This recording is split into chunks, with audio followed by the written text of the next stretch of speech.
नमस्कार मेरे प्यारे साथियों। मैं डीपी आज एक नए वीडियो के साथ आप लोगों के सामने हूँ। आज है 14 अप्रैल और आज के दिन सन 1891 को महाराष्ट्र में एक महापुरुष का जन्म हुआ जिनका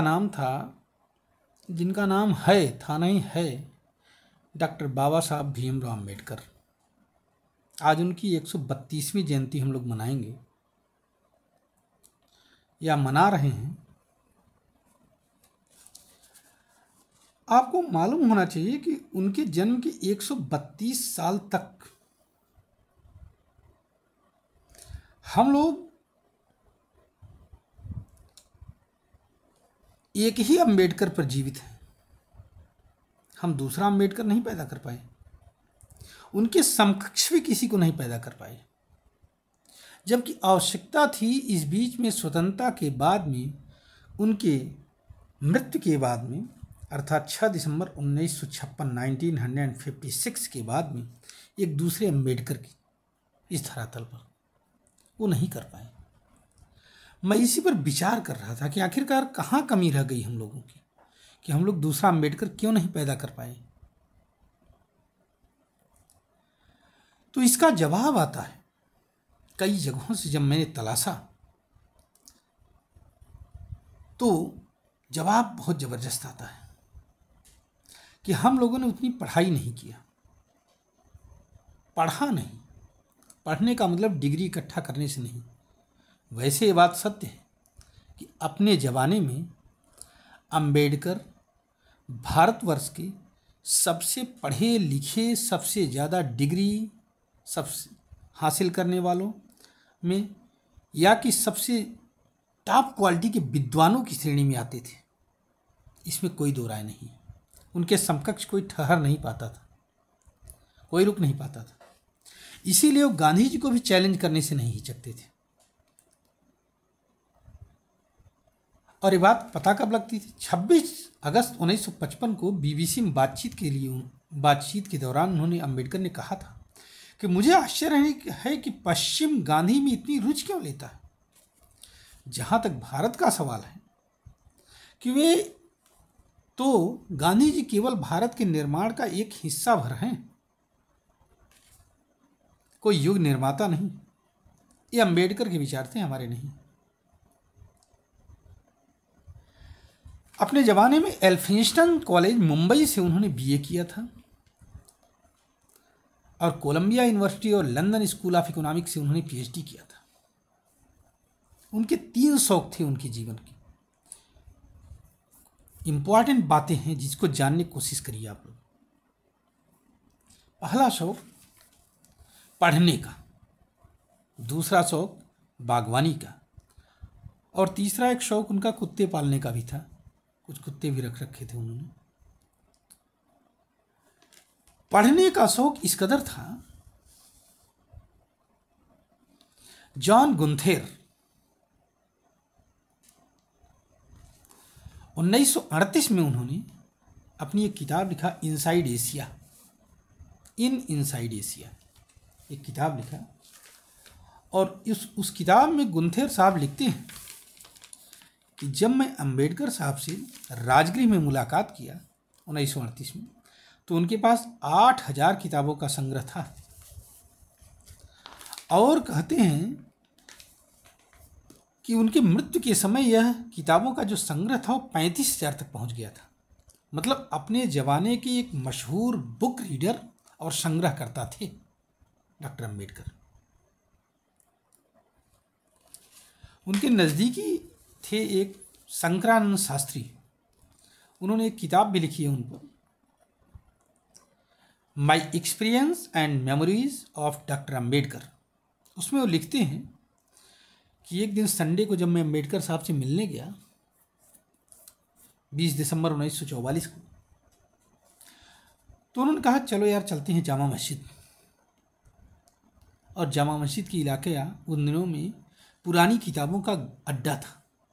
वहाँ वो गए, चाट खाने नहीं गए, घूमने नहीं गए, किताब खरीदने के लिए गए। और जब वापस आए तो दर्जन भर 2 दर्जन किताबें उन्होंने खरीदा। और ऐसा नहीं कि सिर्फ किताब रखते थे, वो पढ़ते भी थे उन किताबों को, आत्मसात करते, सारी रात भर पढ़ते थे। मात्र 2 घंटे की नींद लेते थे डॉक्टर अम्बेडकर। नामदेव निमगड़े बताते हैं, उन्होंने एक किताब लिखी थी, in the tiger shadow the autobiography of an Ambedkarite. उसमें लिखते हैं कि रात भर पढ़ाई करते थे, इतना खो जाते थे कि उन्हें बाहरी दुनिया का कोई ध्यान ही नहीं रहता था।